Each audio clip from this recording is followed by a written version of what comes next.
aliran dugaan dana tambang emas ilegal 992 triliun, ya, yang kalau dilihat ke APBN itu wah besar sekali. Saya malah menyebut tinggal 8 triliun ini sudah 1000 triliun. Izinkan saya fokus kepada apa yang disebut dengan emas.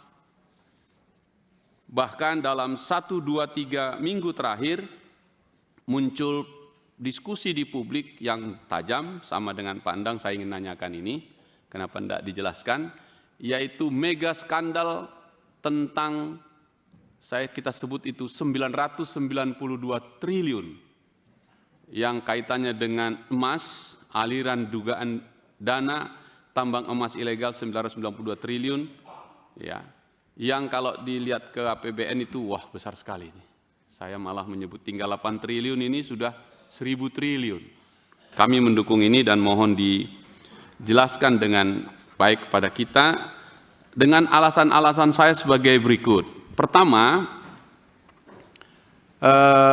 seingat saya persis di tempat itu pimpinan, kira-kira 2 tahun lalu, Mahfud MD dan Sri Mulyani duduk di sini, bahkan juga ada Pak Ivan, untuk kita klarifikasi soal perdagangan ilegal emas.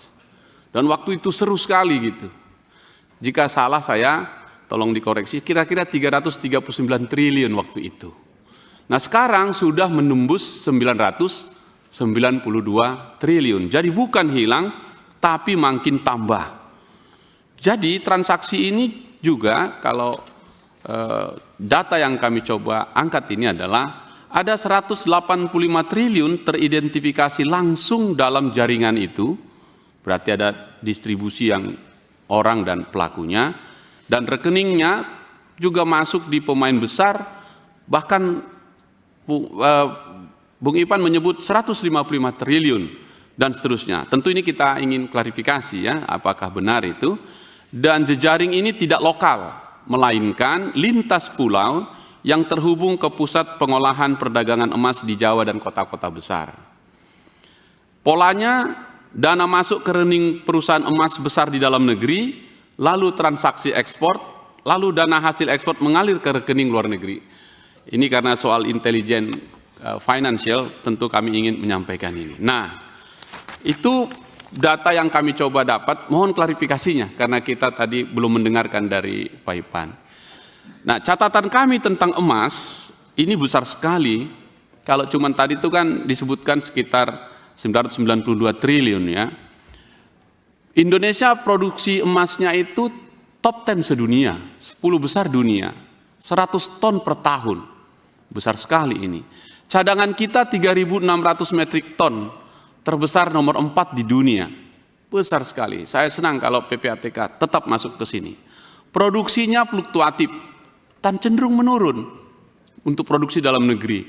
Hanya 83 ton saja tahun 2023, kemudian ya turun lagi sekitar 105 ton lagi tahun 2022. Nah bahkan Antam produksi kita yang kita anggap perusahaan paling hebat hanya mampu 1 ton per tahun.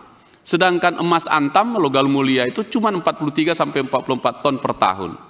Nah, artinya lebih dari 90% emas yang dijual Antam bukan berasal dari tambang sendiri, tetapi dari pembelian dari penambang lain. Buyback emas dari masyarakat dan impor. Nah, di sini saya kira intelijen finansial yang Pak Ipan dan kawan-kawan sampaikan. Nah, bahkan Antam sendiri ngakuin dia mengimpor 30 ton emas per tahun untuk bahan baku. Di atas semua itu, PPATK mendeteksi perputaran dana penambangan emas yang liar ini hampir 1000 triliun yang tadi 992. Ini menjadi sangat besar dan saya ingin dijelaskan ini supaya kita tahu, karena kan soal ini bukan soal sederhana.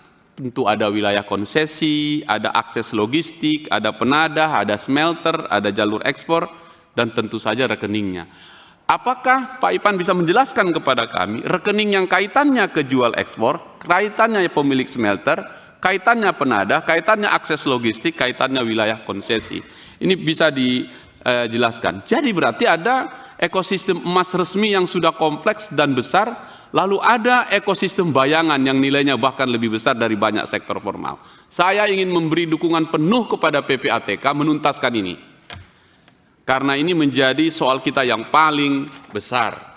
Nah, pertanyaannya adalah, apakah PPATK menemukan pola bahwa rekening-rekening yang terkait dengan peti emas itu hanya menampung hasil penjualan emas, tetapi juga memberikan pinjaman, investasi, dan skema pembiayaan ke sektor lain yang akhirnya berfungsi sebagai bank bayangan. Kayaknya itu kayak di pinggir jalan, ada orang punya uang, kapan ada emas bayar, kapan ada emas bayar begitu. Apakah polanya seperti itu? Nah, pertanyaan ini, mohon izin pimpinan saya teruskan sedikit ini, mengkritisi untuk dijawab apa yang ditanyakan tadi teman-teman, hasil PPATK ini, laporan yang begitu banyak itu, apakah kepada penyidik, kan udah ke penyidik ya, intelijen, berarti penyelidikan sudah selesai, itulah kita, maksa masuk penyidik, apakah dia sudah menjadi bukti permulaan itu, dalam rangka penyidikan?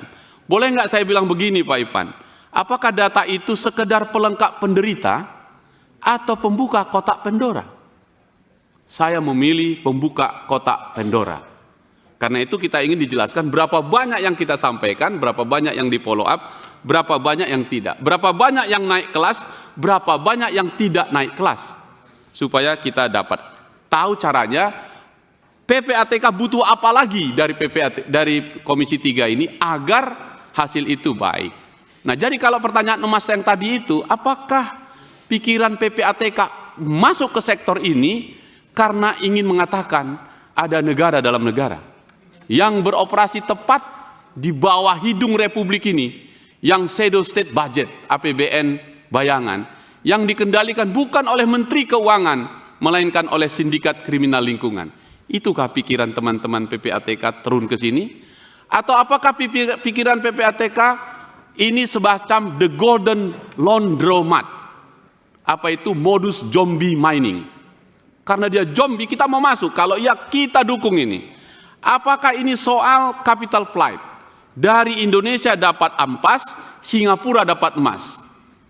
Apakah itu juga pikiran di PPATK? Jika pertanyaan saya itu sama dengan apa yang saya sampaikan, saya mendukung betul itu. Dan karena itulah ini green financial crime itu saya dukung penuh untuk kita. Pertanyaan berikut, apakah juga PPATK mau mengatakan orang yang bermain di tambang emas ilegal ini adalah the untouchables? Siapa yang bermain mata dan siapa yang nggak bisa disentuh? Bukankah Pak Ipan selalu nyampaikan, kita dengarkan gagasannya, follow the money and you will find the power.